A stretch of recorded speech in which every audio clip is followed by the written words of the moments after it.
இந்த மாதிரி வளர்ச்சி பணிகள் நடக்கணும்னா அதிமுக இருக்கணும், ஒன்றுபடணும், அதிமுக வளரணும். அதுக்கு நீங்க எல்லாம் பேசுங்க. இதை விட்டுட்டு இதுக்குள்ள ஏதோ ஒரு சின்ன சம்பவம் நடக்கும். ஒரு குடும்பத்தில் அண்ணன் தம்பிக்குள்ள எத்தனை பிரச்சனை வருது, ஆனா ஒன்னாயிராங்கல்ல. அதெல்லாம் ஆகும், ஒன்னும் நீ எதுவும் அதை பற்றி கவலைப்பட வேணாம். வெல்றோம், ஆட்சியில் அமர்றோம், மக்களுக்கு அமைதி பூங்காவாக தமிழ்நாட்டை நடத்துறோம். உறுதியாக எடப்பாடி பழனிசாமி தலைமையில தான் வருகிற சட்டமன்ற தேர்தலை சந்திப்பீங்களா? மீண்டும் ஒரு தலைமை மாறுவதற்கான வாய்ப்பு இருக்கா? உட்கட்சி விவகாரங்கள் தலை தூக்கி இருக்கு. ஒரு தூக்கமும் இல்ல, ஒரு தூக்கமும் இல்ல, புரியுதா? ஒரு தூக்கமும் இல்ல. உறுதியாக இறுதியாக இப்ப சொல்றேன், புரிஞ்சுக்கங்க. எடப்பாடியார் தலைமையில ஆட்சி மலரும். எங்கங்க இந்த ஆட்சி என்னங்க என்ன செய்யறாரு முதலமைச்சர்?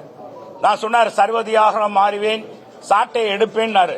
இன்னும் சாட்டையை சொல்லட்டலையே. விஜய் தான் சாட்டையை சொல்லட்டுற மாதிரி போட்டிருக்காங்க. விஜய் தான் என்ன சொல்றீங்க?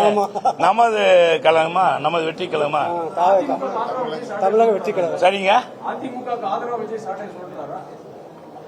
யாருக்கு சொல்லட்டான்னு நம்ம எதிர்காலம் தான் சொல்லும்.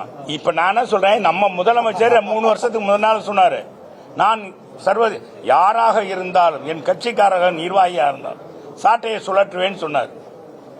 சர்வதியாராக மாறுவேன்னு சொன்னார். மாறினாலேயே இன்னைக்கு நான் கேட்கிறேன், செங்கோட்டை அண்ணே எங்களுடைய மூத்த சகோதரர், கழக அமைப்பு செயலாளர், மாவட்ட செயலாளர், அம்மா காலம் தலைவர் காலத்திலிருந்து இருக்கிறவர், அவர் காவல்துறை பாதுகாப்பு கேட்டாரா?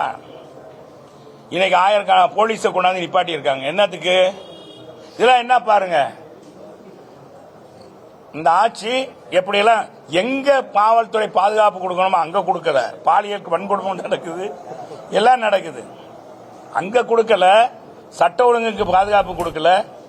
கேட்காத ஒருத்தருக்கு போய் நீங்க போலீஸ் பாதுகாப்பு கொடுக்கறது